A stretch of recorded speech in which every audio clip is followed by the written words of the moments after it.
Welcome back to the channel, everyone. Today we got a really cool video. So if you guys can't tell from the thumbnail, today we're installing the Midnight Motorsport Fog'r kit.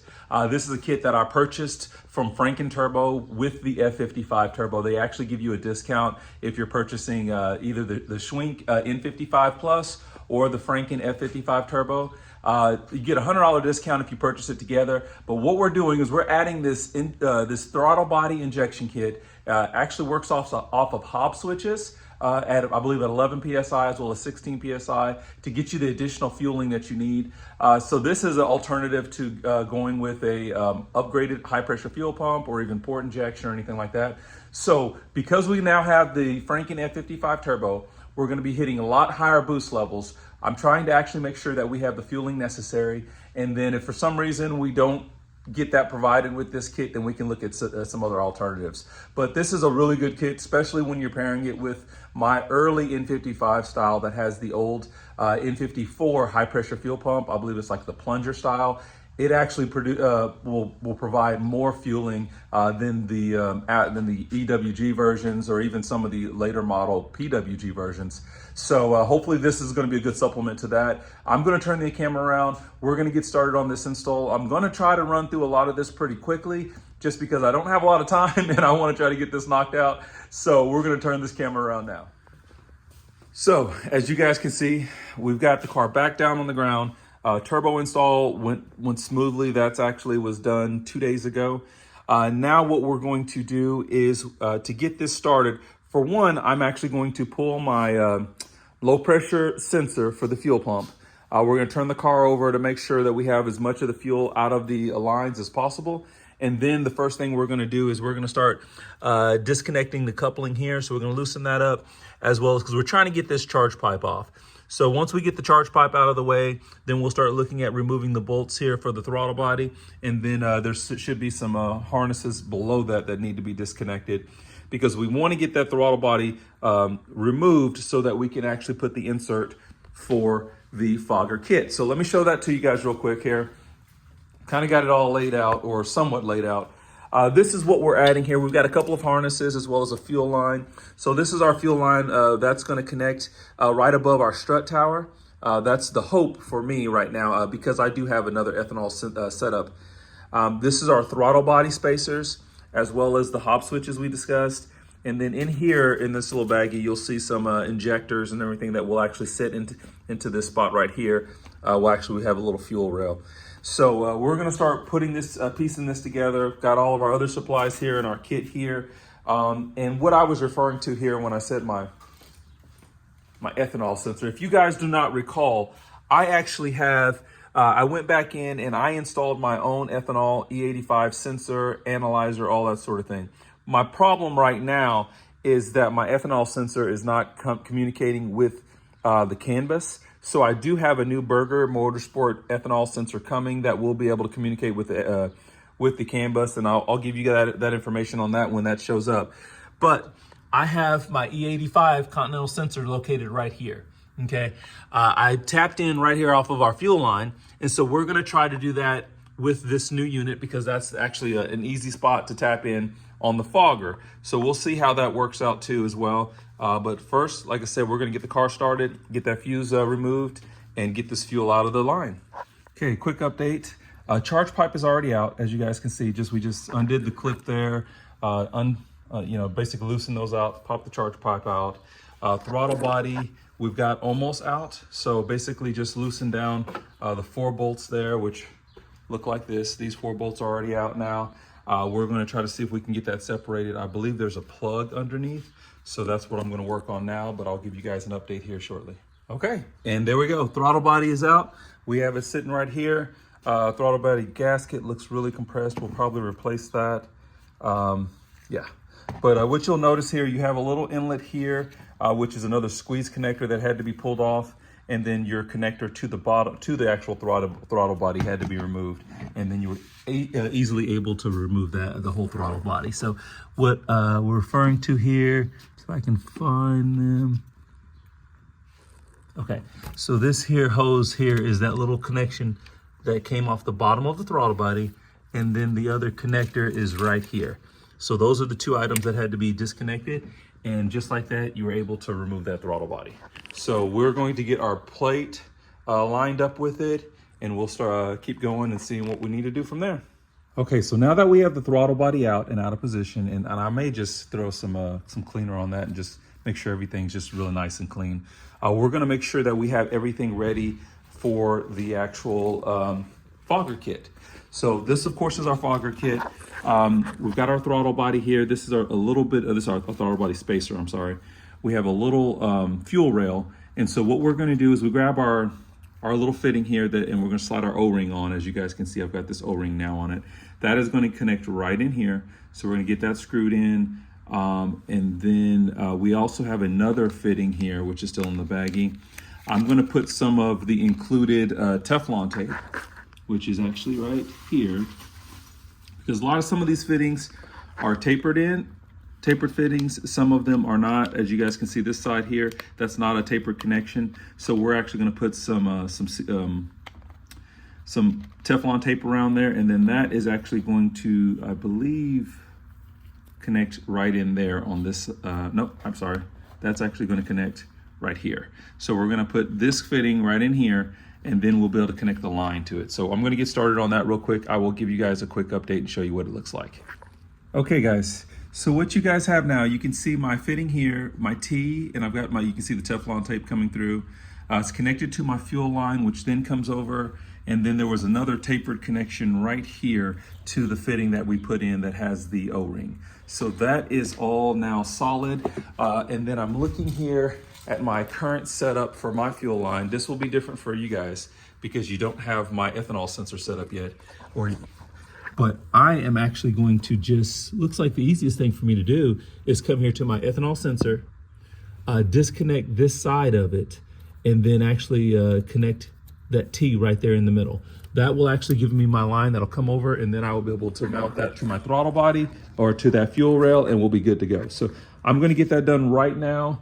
I probably have a little bit, like I said, we ran the fuel pump, try to get as much of that fuel out of this line, but there is going to be some residual. I think MHD says I'm about 18 PSI on the low pressure side. So I'm going to pop that off and get this put into place real quick.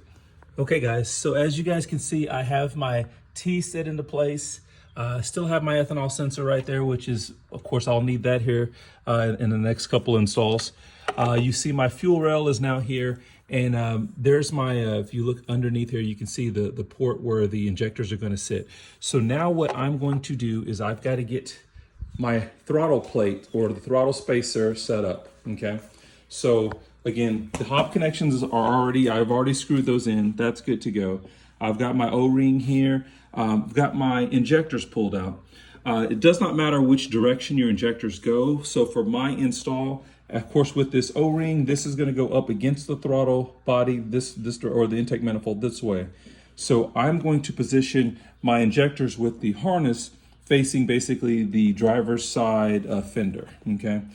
So what I'll do right now is I have a little bit of motor oil. I'm going to throw that on these O-rings just to make sure that they're nice and lubricated. Slide that into position. I will still swap out my gasket for the throttle body itself. Because as you guys can see, the gasket that's on here, it's a little compressed. As you can see, you can see no space at all there. So we're get my pick tool, get that pulled off, and then we'll get that gasket on there, and we'll keep moving. Another quick update for you guys. As you guys see, now I do have the fuel rail now mounted. Of course, you want to very gently but firmly, you're gonna have to press these O-rings into that fuel rail. And then to do that, before you do that, you do want to put these brackets on. So I put the bracket on the fuel rail side first, tightened it down completely.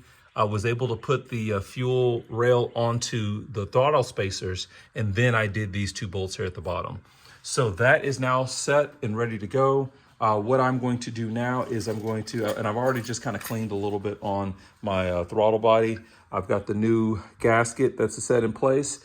I'm going to now plug in the different connectors that are supposed to go into the throttle body, set that in place, slide this spacer in between, and see if I can start running my the new longer bolts. See, those bolts are going to be too short now with the spacer. So now the package should have some additional bolts, which are still in there. There we go. These longer bolts here are now what we're going to use to tighten this up. But actually, before I do that, it's probably best to go ahead and connect all of our wiring in. So just for the, because this actually connects to the bottom of our spacer, I believe, was it? Yeah, 2 of them will connect to the bottom, yeah, down here. So what we're gonna do is we're gonna get those connected. That way we don't have to actually fish that through once we actually have the charge pipe and all that installed. So I'm gonna do that now. I'll be back with you guys shortly. So we've got the throttle body now connected. The connectors are connected at the bottom, as well as the, I don't know if that's a vacuum line or there's a pressure line or whatnot, but that is connected as well too. So now we're going to set our spacer in place. We've got, as you guys can see, I've already connected red to red here, black to black. The top here, I don't think it actually matters, but I'm probably going to connect mine in that just same general, with my red line, which is the 16 PSI being on this side. I'll probably just connect that to that injector on this side as well too. That's just personal preference. But now what I'm going to do is I'm going to leave these 2 free here, but I will go ahead and slide this into place, see if I can run those bolts in, and then we'll keep moving. There we go. It is installed. Looks real nice and clean. Wires are now routed. Like I said, I got my wires connected, everything. The only thing I have remaining is my power and ground. So that right there, I'm gonna have to run over to my power and ground.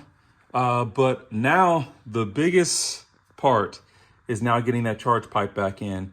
I'm not sure if you guys remember, I'm sure you guys remember my buddy Eddie that came through, helped me with rod bearings, also helped me with the turbo install. He did the same, of course, Midnight Fog'r 700. He actually has the electronic suspension, or I guess pneumatic suspension, and he was running into issues with his charge pipe, hitting the all of your heater control valve, all that sort of thing. So we're going to give this a shot, see where we're at, and hopefully we can get this thing installed and not have any issues with fitment on the charge pipe. I think my charge pipe might be a little bit tighter than his, as far as tighter toward the engine, not toward the fender. So we're going to give this a shot now. So it's been a few days, guys. I've had time for delivery because this is not going to work right now. Because of the position of our charge pipe, it's hitting too much of our, not suspension, but the, I guess the strut tower, the AC line below. It's not gonna work. So we're gonna have to take a page out of Eddie's book. And as you guys can see, I've had delivery. My workbench is filthy, but we've got a couple options here for some couplers, as well as some piping. So basically what we're going to do here is we're going to take our adapter that we have here, this reducer from 3 inches to 2.5. We're going to chop our charge pipe right around this area here so that we still have enough room to kind of grab onto. So we're going to move that coupler up to this section, and then we're going to put right in here just probably a short, just 2.5 inch section. So we're basically just going to extend the 2.5 inches up a little bit. So that's what I'm going to work on now. So the best thing for me to do right now is to pull this charge pipe out. I'm going to tape off the charge pipe where we need to have it trimmed. Grab some of my tools and start cutting, and then we will put our pieces together here. Like I said, I have a couple different options. I'm thinking already that this long 2.5 inch coupler, as well as I have a longer 2.5 inch aluminum pipe, I believe both of those are going to probably get returned. We'll probably go with the smaller. I think this is a 3 inch long 2.5 aluminum pipe, and then just like a 3 inch 2.5 inch coupler. Those two is probably what we're going to use to make this work. So I'm going to get started on that now. Okay, as you guys can see, I just put some just blue painter's tape here on the section that I'm chopping off, and that's just going to kind of hopefully give me a straight line. It's a little ovaled from having to beat on it, but that should work, and that shouldn't have an issue. So I'm probably going to have to get my cutoff wheel to just get me a good area to cut from, and like I said, I'm actually going to be cutting on this side of the line here. That should give me still enough lip to grab onto with the coupler. So we'll get started on that now. What I've used is this pneumatic cutoff wheel. As you guys see, I have a little slot here for starting to break through. That's all I need to do with this cutoff wheel because it'll take forever to do this. But I'm going to use my Sawzall, But if I didn't get this little notch here, then what happens is my Sawzall blade likes to just kind of jump around because it has basically no area to sit. So that's why I actually just went ahead and made this little notch so that the Sawzall blade will slide right in here, and we can cut this thing pretty smoothly. So I'm gonna get that done now. And there it is. Got a fairly clean cut there. As you can see here from this edge, it got into a little bit of my blue. But once I actually got that just chopped down, I used my little high-speed angle grinder there just to clean off any of the roughness, any sharp edges. So that looks really nice and clean.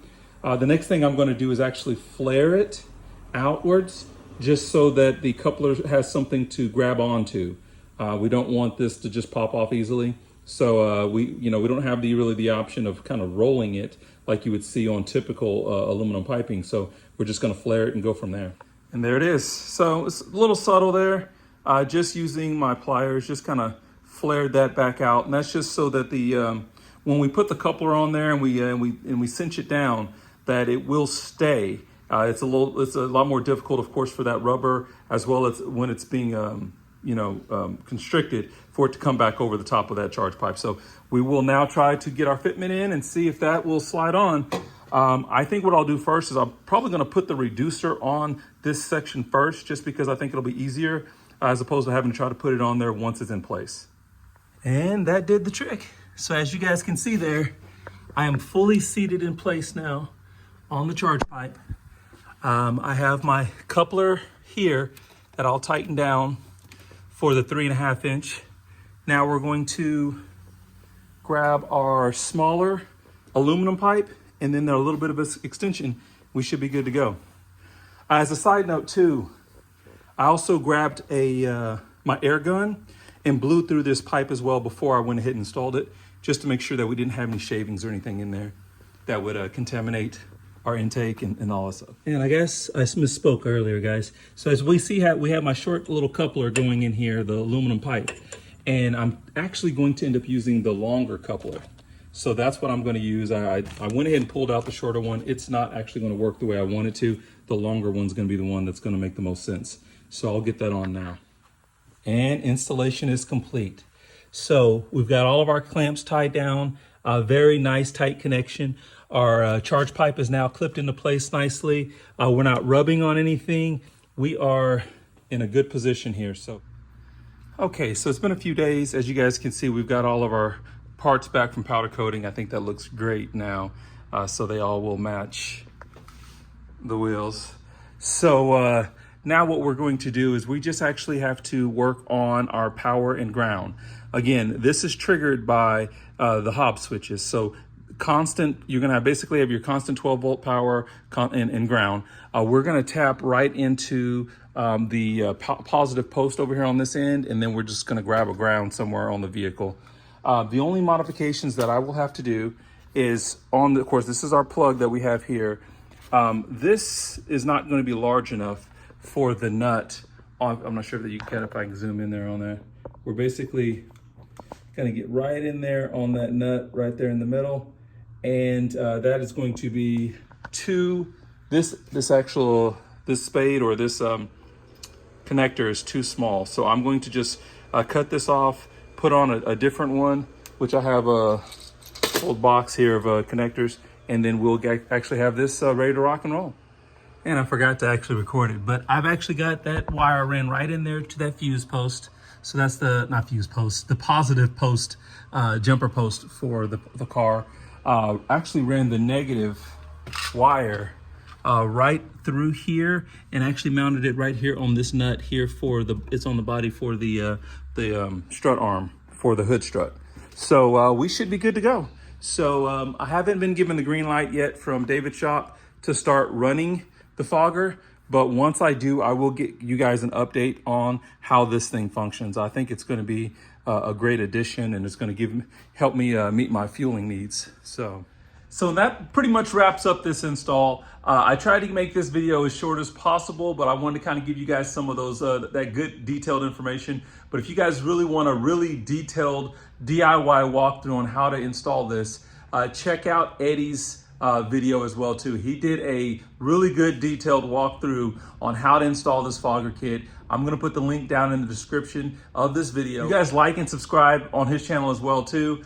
If this is your first time to this channel, do the same, guys. Let me know if you guys like this type of content. I want to keep bringing you guys some updates on this new Franken F55 Turbo. Like I said, I'm really excited about the performance of this thing. Right now, we just got through some of the initial tunes, just trying to figure out how the wastegate was going to work on the new turbo, trying to make sure that we're not over boosting before we start turning up the boost. So you guys stay tuned for that. I have a lot more information on that coming.